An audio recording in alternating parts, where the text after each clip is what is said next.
السلام علیکم ورحمۃ اللہ تعالی وبرکاتہ۔ آج مکہ مکرمہ میں نماز جمعہ کا خطبہ فضیلت الشیخ دکتور ماہر المعقلی صاحب نے دیا، اور انہوں نے خطبے میں دو باتیں ارشاد فرمائی: سعادت مند انسان کون ہے اور بد نصیب کون ہے۔ پہلے خطبے میں سعادت مند انسان کی مثال ذکر فرمائی، اور دوسرے میں بد نصیب اور خائب اور خاسر کی مثال کو ذکر فرمایا۔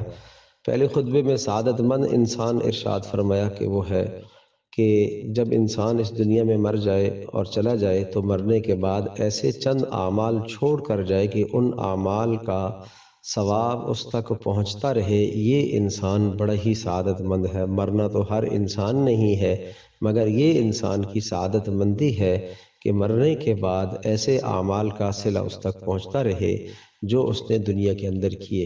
اس پر واقعہ سنایا کہ بنو سلمہ کے لوگ رسول پاک صلی اللہ تعالیٰ علیہ وسلم کے مسجد کے قریب منتقل ہونے کا ارادہ کر رہے تھے۔ آپ کو اطلاع پہنچی، آپ نے فرمایا کہ تم نے یہ ارادہ کیا ہے کہ مسجد کے قریب منتقل ہو جاؤ؟ انہوں نے کہا جی اللہ کے رسول، ہم نے یہ ارادہ کیا۔ آپ نے فرمایا کہ نہیں، وہاں ہی رہو، اس لیے کہ تمہارے وہاں سے لے کر یہاں تک جو قدم ہیں وہ لکھے جاتے ہیں، اور ان قدموں کا تمہیں اجر ملتا رہے گا۔ پتہ یہ چلا کہ انسان کے کچھ ایسے اعمال ہوں، ایسے قدم لگے ہوئے ہوں دنیا میں کہ جو مرنے کے بعد اسے کام آئیں اور اجر اس کو ملتا رہے۔ اسی طرح سے ایک بہت بڑی اہم بات ذکر فرمائی، اور وہ واقعہ حقیقت ہے۔ امام بخاری رحمۃ اللہ علیہ کے متعلق ارشاد فرمایا کہ وہ اپنے استاذ امام اسحاق رحمۃ اللہ علیہ کے درس میں تھے، اور استاذ محترم نے یہ ارشاد فرمایا کہ میری چاہت ہے کہ کوئی آدمی ایک ایسی کتاب تصنیف کرے جس میں رسول اکرم صلی اللہ علیہ وسلم کے تمام ارشادات کو مختصر طریقے سے، جامع طریقے سے ایک جگہ پر جمع کر دے۔ امام بخاری رحمۃ اللہ علیہ ارشاد فرماتے ہیں کہ میرے دل میں یہ خیال پیدا ہوا کہ مجھے یہ کام کرنا ہے، چنانچہ میں اس کام کے لیے تیاری کرنے لگا۔ اللہ نے میری مدد فرمائی اور اس کام کو میں نے مکمل کر لیا۔ امام بخاری رحمۃ اللہ علیہ نے اس صحیح بخاری کو تصنیف فرمایا، مگر پیچھے محنت کس کی ہے؟ استاذ محترم کی ہے، اور ان استاذ محترم کا ایک جملہ بولنا۔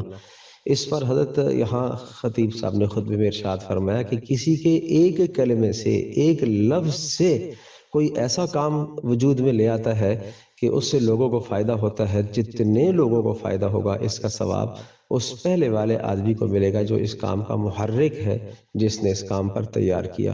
آج امام بخاری رحمۃ اللہ علیہ کی یہ کتاب پوری دنیا میں کروڑوں لوگ اس سے استفادہ کرتے ہیں اور پڑھتے ہیں، اور مدارس میں پڑھائی جاتی ہے، اور قرآن کریم کے بعد سب سے زیادہ پڑھائی جانے والی کتاب، پڑھی جانے والی، سمجھی جانے والی کتاب وہ بخاری شریف ہے۔ لکھی امام بخاری رحمۃ اللہ علیہ نے ہے۔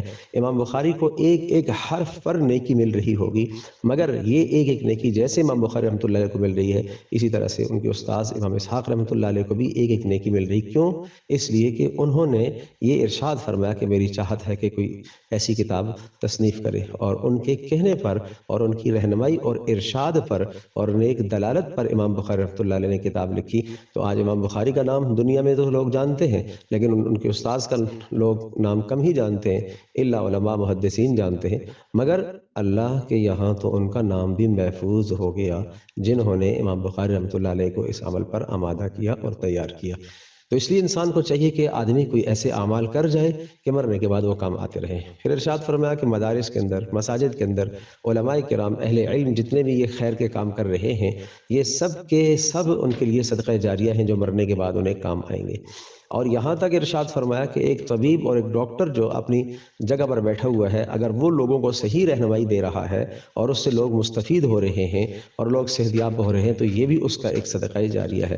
اور عام آدمی کے لیے صدقہ جاریہ یہ ارشاد فرمایا، کسی نے کوئی نہر کھود لی، یہ بھی صدقہ جاریہ ہے، کسی نے کوئی کنواں جاری کر دیا، یہ بھی صدقہ جاریہ ہے، کسی نے اسی طرح سے کوئی مدرسہ قائم کر دیا، یہ بھی صدقہ جاریہ ہے، کوئی مسجد قائم کر دی، وہ بھی صدقہ جاریہ ہے۔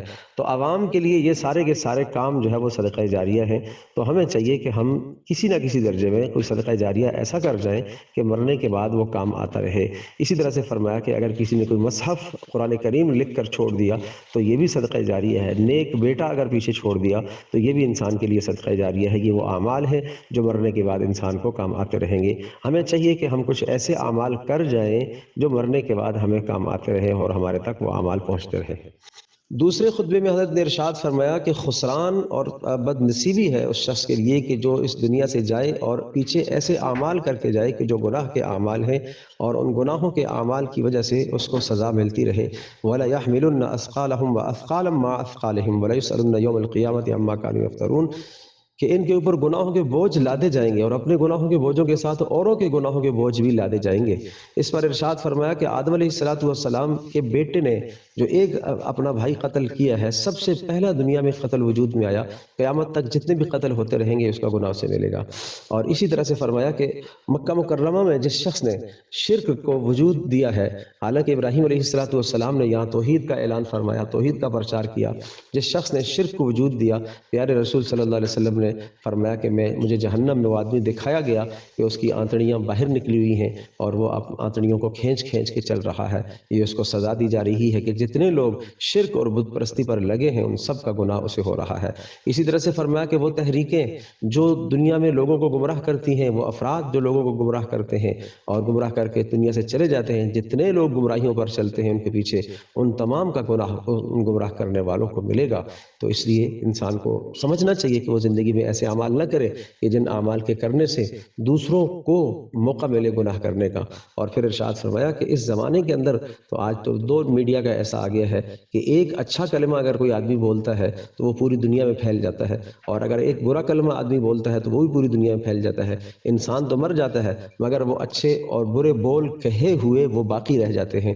تو آدمی کو چاہیے کہ آدمی اچھے بول پیچھے چھوڑ کے جائے جو مرنے کے بعد اس کے کام آئے، اور لوگ اس کی تعریف کریں اور اچھی ثنا کریں، اور اچھی تعریف کے لیے محنت کرنا، یہ ابراہیم علیہ السلام نے اللہ تبارک و تعالیٰ سے یہ مانگا تھا کہ وَجْعَلْ لِي لِسَانَ صِدْقٍ فِي الْآخِرِينَ، اے اللہ مجھے میرے جانے کے بعد پیچھے والوں میں میرا نیک نام چھوڑ دینا تاکہ لوگ میری اچھائیوں کا، میری نیکیوں کا تذکرہ کریں۔